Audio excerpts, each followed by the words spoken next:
మొరటోడు అని వాళ్ళు వీళ్ళు ఎన్నెన్ని అన్న పసి పిల్లవాడు నవాడు.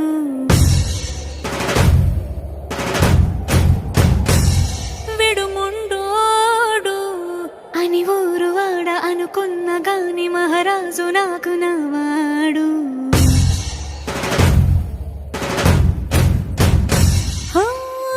మాట పెడుసైనా మనసులో వెన్న రాయిలా ఉన్నవాడిలోన దేవుడెవరికి తెలుసును నాకన్నా. సూసేకి అగ్గిరవ్వ మాదిరే ఉంటా